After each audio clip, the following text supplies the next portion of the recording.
Hi everyone, welcome to उमान academy. आप सभी का उमान अकेडमी में स्वागत है। इस सीरीज के माध्यम से हम आरओ एआरओ की प्रारंभिक परीक्षाओं में पूछे गए प्रश्नों को सॉल्व कर रहे हैं। इसमें मैंने बहुत ही अच्छे लेवल के प्रश्न लिए हैं और ये सभी प्रश्न अभी हम जो प्राचीन भारत का इतिहास है वहां से ले रहे हैं।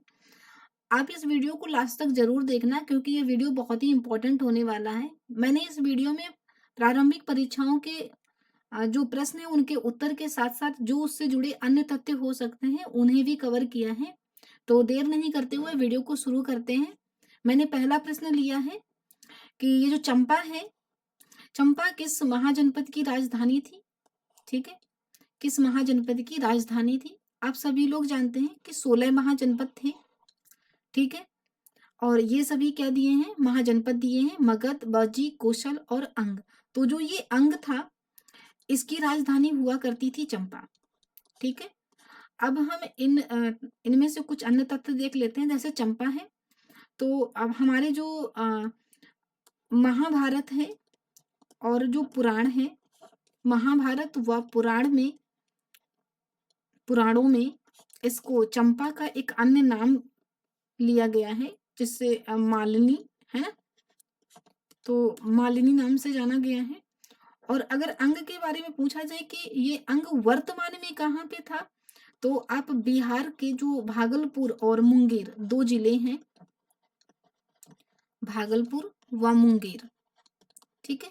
भागलपुर और मुंगेर वाला जो क्षेत्र है, ये जो जिले हैं, ये प्राचीन भारत में क्या हुआ करता था? अंग महाजनपद हुआ करता था, ठीक है? तो इस प्रश्न से इतना काफी है। नेक्स्ट देखते हैं। हम उतने ही तथ्य लेंगे जितने मतलब कि हम बड़ी आसानी से याद कर सके। बहुत ज्यादा अगर फैक्ट ले लें तो वो भी याद नहीं होते हैं। प्रीवियस ईयर क्वेश्चन पेपर कर रहे हैं तो उसके साथ हमें 2 4 5 फैक्ट हर क्वेश्चन से मिलते रहे, ठीक है?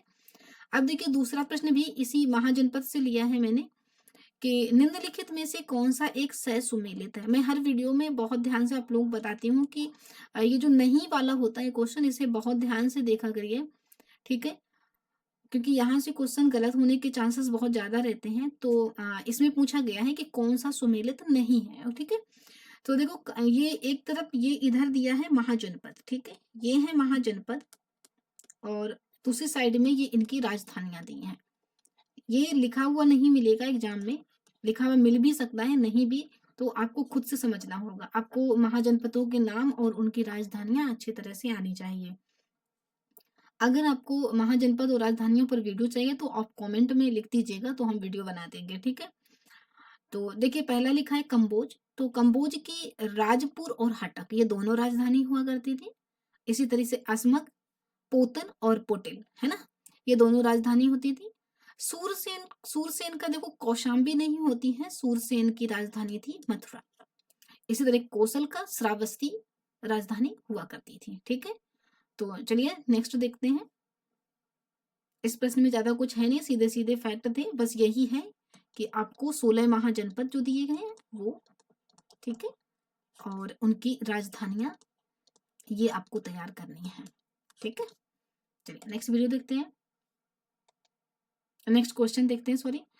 वर्तमान उत्तर प्रदेश में भारत के प्राचीनतम जो 16 महाजनपद थे उनमें से कुल कितने थे, ठीक है? मतलब वो ये प्रश्न पूछ रहे हैं कि जो 16 महाजनपद हुआ करते थे, इन 16 महाजनपदों में उत्तर प्रदेश में कितने महाजनपद थे, ठीक है? तो उत्तर प्रदेश में 6 थे, 7 थे या फिर 8 थे। ये कई बार प्रश्न पूछा गया है, कभी कभी यूपी स्पेशल के बेसिस पे भी प्रश्न पूछ लिया जाता है और प्राचीन भारत के इतिहास के पर्पज से भी पूछ लिया जाता है। तो इसमें थे 8, ठीक है? 16 महाजनपदों में से 8 महाजनपद उत्तर प्रदेश में थे। अब अगर इनके आप नाम जानना चाहते हैं तो देखो, जैसे काशी था, दूसरा कौशल, काशी था, कौशल था, सूरसेन, 3 हो गए। इसके बाद में पांचाल था और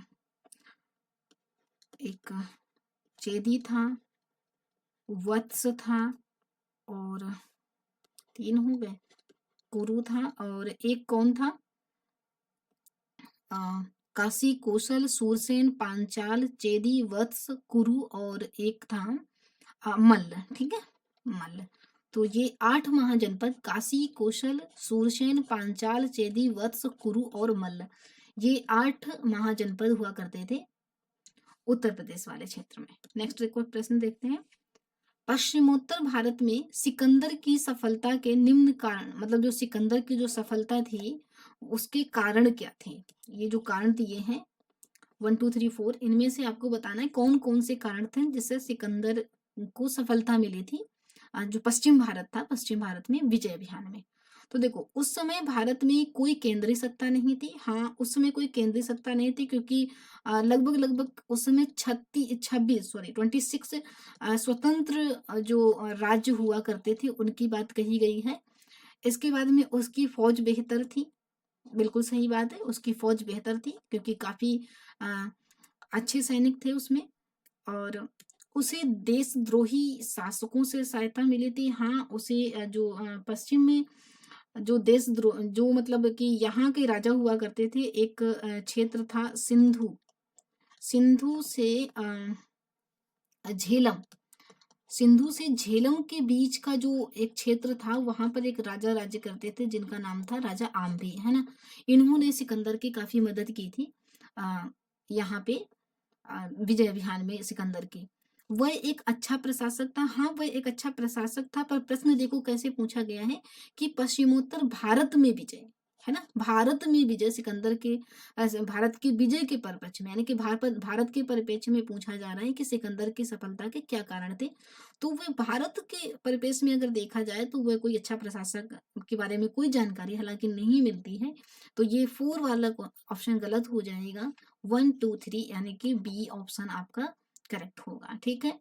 तो इस वाले प्रश्न में हमें इतना देखने को मिलता है कि सिंधु और झेलम के बीच एक राजा राज्य किया करता था आम्भी, इसने सिकंदर की मदद की थी। अच्छा, इसका इसका विरोध किसने किया था? तो नेक्स्ट क्वेश्चन है शायद, इसका विरोध किया था जो झेलम नदी है ना, और चेनाब के बीच में एक क्षेत्र पड़ता था जहाँ पे एक राजा राज्य करता था, पुरु, पुरु या इसी को पोरस कहते हैं। उसने इसका विरोध किया था, और हालांकि वो विजयी नहीं हुआ था, पराजित हुआ था, फिर भी सिकंदर उसकी वीरता से काफी प्रभावित हुआ था। आगे प्रश्न है उसमें देखेंगे, ठीक है। नेक्स्ट प्रश्न देखते हैं। उस वीर भारतीय राजा का नाम बताइए जिसने सिकंदर को झेलम नदी के तट पर, है ना, पराजित किया था। झेलम नदी के तट पर पराजित किया था। ये आम्भी तो नहीं हो सकता ना, क्योंकि इसने तो सिकंदर की मदद की थी, है ना। तो ये वाला ऑप्शन तो गलत हो जाएगा। चंद्रगुप्त मौर्य भी नहीं होगा क्योंकि चंद्रगुप्त मौर्य का शासनकाल काफी पहले का है। महापदम नंद नहीं, ये पुरु ने किया था, मैंने पीछे बताया भी, ये पुरु या पोरस, ठीक है। पुरु ने क्या किया था इसका,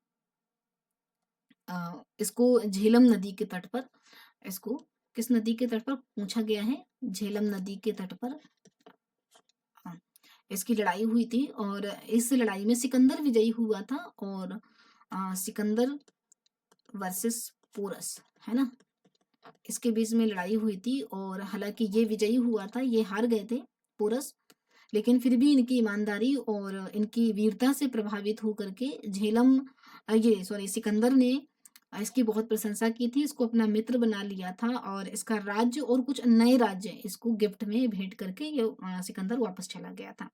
नेक्स्ट प्रश्न देखते हैं।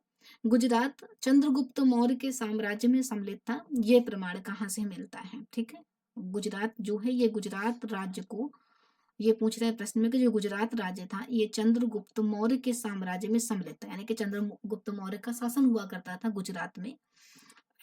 ये कहाँ से प्रमाणित होता है कि ग्रीक विवरणों से, या रुद्र दामन के जूनागढ़ शिलाभिलेख से, या जैन परंपरा से, या अशोक के स्तंभलेख से? बताइए कौन सा आंसर होगा। तो देखिए, ये जानकारी मिलती है रुद्र दमन के जूनागढ़ शिला अभिलेख से। एक्चुअल में क्या हुआ था कि ये चंद्रगुप्त जो मौर्य होते हैं इनका एक राज्यपाल होता है, उसका नाम होता है पुष्यगुप्त। क्या नाम होता है? पुष्यगुप्त। ये पुष्यगुप्त ने क्या किया था, ये जो सौराष्ट्र वाला प्रदेश था, सौराष्ट्र गुजरात में पड़ता है ना, ये सौराष्ट्र गुजरात में से सौराष्ट्र कहाँ पड़ता है? गुजरात में पड़ता है। यहाँ पर एक बांध निर्माण कराया था, एक बांध निर्माण कराया था, ऐसी जानकारी मिलती है जूनागढ़ शिला अभिलेख से। तो इससे ये पता चलता है कि यहाँ तक चंद्रगुप्त मौर्य का शासन हुआ करता था। ठीक है, नेक्स्ट प्रश्न देखते हैं। उत्तराखंड में सम्राट अशोक के शिलालेखों के, किसके, सम्राट अशोक के जो शिलालेख हैं उनकी एक प्रति मिली है, तो उत्तराखंड के किस जगह से मिली है? तो ये कहाँ से मिली है बताइए आप। नैनीताल से मिली है, पौड़ी से मिली है, टिहरी से मिली है, या कालसी से मिली है? तो यहाँ से अशोक का एक शिलालेख मिला है कालसी से। ठीक है, इसमें फैक्ट ही है और कुछ है नहीं। नेक्स्ट प्रश्न देखते हैं। टॉलमी फिलाडेल्फस तुर्मय, जिसके साथ अशोक के राजनयिक संबंध थे, वह कहाँ का राजा था? साइरोन का, मिस्र का, मकदूनिया का, या सीरिया का? तो जो देखो अशोक के 13वां जो शिलालेख है ना, 13वां शिलालेख है, इससे जानकारी मिलती है कि ये जो टालमी फिलाडेल्फस है, एक्चुअल में यहाँ से क्या होता है, 5 राजाओं की, मतलब इनकी 5 यूनानी,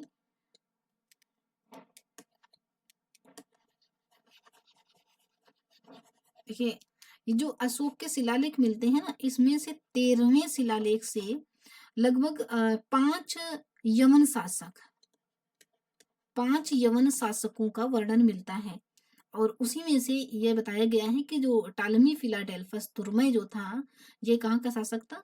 मिस्र का शासक हुआ करता था। ठीक है, और ये जो मकदूनिया का शासक हुआ करता था, मकदूनिया का शासक था एंटीगोनस। ठीक है, एंटीगोनस ये हुआ करता था मकदूनिया का शासक। नेक्स्ट प्रश्न देखते हैं 9 नंबर कि निम्नलिखित में से किस स्रोत में उल्लिखित है कि प्राचीन भारत में कोई दास्तां नहीं थी, यानी कि प्राचीन भारत में दास प्रथा नहीं थी? अर्थशास्त्र में, मुद्रा राक्षस में, मेगस्थनीज में, यानी कि मेगस्थनीज की जो बुक है इंडिका में, या फिर वायु पुराण में? अर्थशास्त्र किसकी है? कौटिल्य की है। तो मेगस्थनीज में ये वर्णन दिया गया है कि मेगस्थनीज में बताया गया है कि प्राचीन भारत में कोई भी दास प्रथा नहीं थी। अच्छा, इंडिका के बारे में एक चीज और जान लीजिए कि इसमें मेगस्थनीज ने उस समय का जो समाज था, भारतीय समाज था तत्कालीन, उस समय उनको 7 वर्गों में बांटा था, और ये वर्ग बहुत पूछे जाते हैं, कभी कभी तो क्रम से पूछ दिए जाते हैं। तो सबसे पहले है दार्शनिक, बहुत ध्यान से आप देख लीजिएगा। सबसे पहले है दार्शनिक, दार्शनिक के बाद में है कृषक, और कृषक के बाद में है पशुपालक। ठीक है, पशुपालक। नेक्स्ट है कारीगर, 4 नंबर पे। चौथे हैं कारीगर, और 5वें हैं योद्धा। 6वें है निरीक्षक, और 7वें है मंत्री। ठीक है, ये आप क्रम से लिख लीजिएगा, 1 2 3 4 5 6 7। ठीक है, ये निरीक्षक है, यानी कि जो मेगस्थनीज थे, इन्होंने अपनी बुक इंडिका में उस समय का जो तत्कालीन समाज हुआ करता था उसको 7 वर्गों में बांटा था, और ये बहुत प्रश्न पूछा जाता है। चलिए नेक्स्ट प्रश्न देखते हैं। इंडिका का मूल लेखक कौन है? अभी पीछे मैंने बताया इंडिका का मूल लेखक कौन है, मेगस्थनीज है। इसमें 7 वर्गों में समाज को बांटा है, और इसी में जानकारी देता है कि तत्कालीन समाज में, उस समय भारतीय समाज में कोई दास्तां नहीं थी। नेक्स्ट प्रश्न देखते हैं।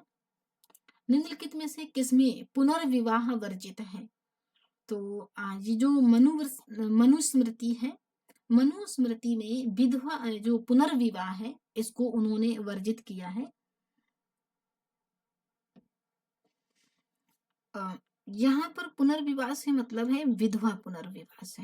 ठीक है, तो निम्नलिखित में से किसमें विधवा पुनर्विवाह वर्जित है? तो मनुस्मृति में है। अच्छा, इसमें मनुस्मृति में एक बात है कि जिसकी पत्नी मर गई हो उसे क्या बोलेंगे? विधुर, है ना।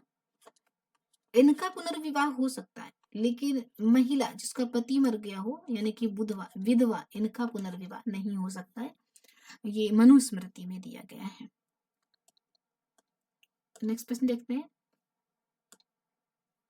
अब ये मिलाना है चंद्रगुप्त मौर्य, ये नाम है चंद्रगुप्त मौर्य के, और ये सब कौन किससे संबंधित है। तो देखो जो आते हैं, देखो अशोक को प्रियदर्शी या प्रियदर्शी कहते हैं, तो आप इसको इससे मैच करवा दीजिए। बिंदुसार को क्या कहते हैं? अमित्रघात, है ना, अमित्रघात। और चाणक्य को कहते हैं विष्णुगुप्त, है ना। ये कूट शब्द यहाँ नहीं आएगा, कूट ये यहाँ रहेगा, ठीक है। तो चाणक्य को क्या कहते हैं? विष्णुगुप्त। और चंद्रगुप्त को क्या बोला गया है? सैंडोकोट्स। तो देखिए क्या ऑप्शन बन रहे हैं।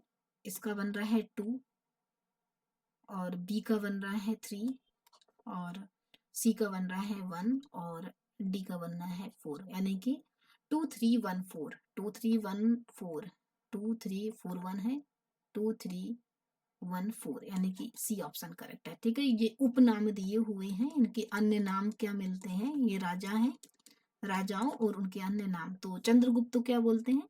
सैंडोकोटस। इसके बाद में बिंदुसार का अमित्रघात, अशोक को प्रियदर्शी, और चाणक्य को विष्णुगुप्त। इनका कौटिल्य नाम भी है। नेक्स्ट प्रश्न देखते हैं।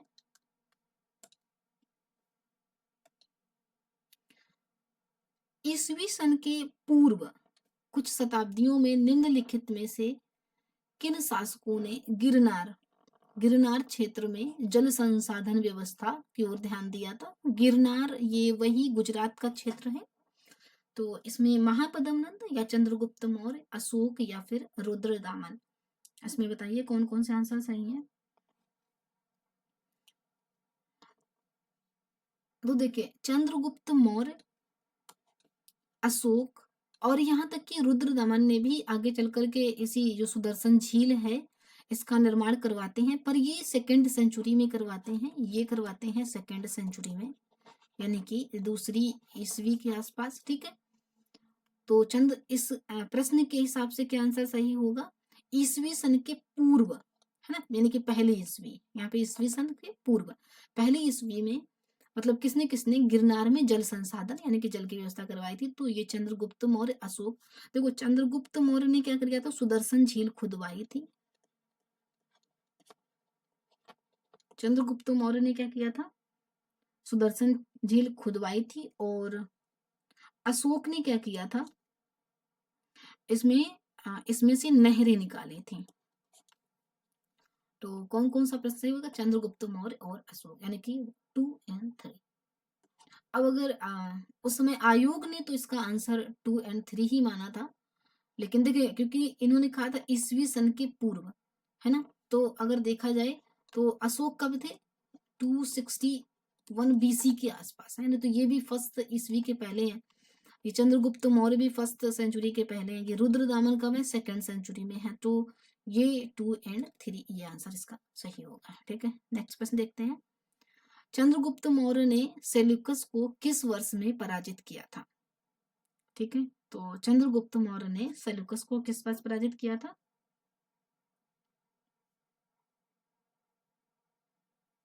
ये किया था 317, 315, 305 या 300। तो 305 ईसा पूर्व में चंद्रगुप्त मौर्य ने सेल्यूकस को पराजित किया था। नेक्स्ट प्रश्न देखते हैं। शक संवत कब प्रारंभ होता है? तो शक संवत प्रारंभ होता है 78 ईस्वी में, ठीक है। यहाँ मैंने शक संवत पूछा है, शक संवत कब प्रारंभ हुआ था? तो कब हुआ था? 78 ईस्वी में, है ना। अब नेक्स्ट प्रश्न देखते हैं। चंद्रगुप्त मौर्य ने सेल्यूकस को किस वर्ष में पराजित किया था? तो ये हम प्रश्न कर चुके हैं, नेक्स्ट भी कर चुके हैं, आगे देखते हैं। हाँ, ये विक्रम एवं शक संवतों में कितना अंतर है? यानी कि ये जो विक्रम संवत है, विक्रम एवं शक संवत, इनमें पूछा है अंतर। तो ये कितने वर्ष का अंतर है? ये है 135 वर्ष का, ठीक है। क्योंकि देखिए जो विक्रम संवत शुरू हुआ था, देखो ये जो विक्रम संवत शुरू हुआ था ये हुआ था 57 बीसी में, और ये जो शक संवत शुरू हुआ था ये हुआ था 18 एडी में, है ना। अब अगर इसको जोड़ोगे तो टोटल कितना अंतर निकलेगा, क्योंकि ये बीसी में है, ये एडी में है। तो 8 7 15 और 7 5 12 1 13, तो कितने ईयर का डिफरेंस है? 135। ठीक है, यानी कि अगर किसी सन में 57 जोड़ दोगे तो वो विक्रम संवत निकल आएगा, और अगर 18 जोड़ दोगे तो शक संवत, 78 जोड़ दोगे तो शक संवत निकल आएगा। नेक्स्ट प्रश्न देखो, निम्नलिखित में से किस वंश के साम्राज्य की सीमाएं भारत के बाहर तक फैली थी? ठीक है, तो इसमें से किसकी थी? तो ये मौर्य वंश की सीमाएं जो थी ये फैली थी भारत के बाहर तक, यानी कि अफगानिस्तान के हिंदुकुश तक, है ना, हिंदुकुश वगैरह पर्वत के आसपास तक फैली थी, अफगानिस्तान तक थी मौर्य वंश की। नेक्स्ट प्रश्न देखते हैं,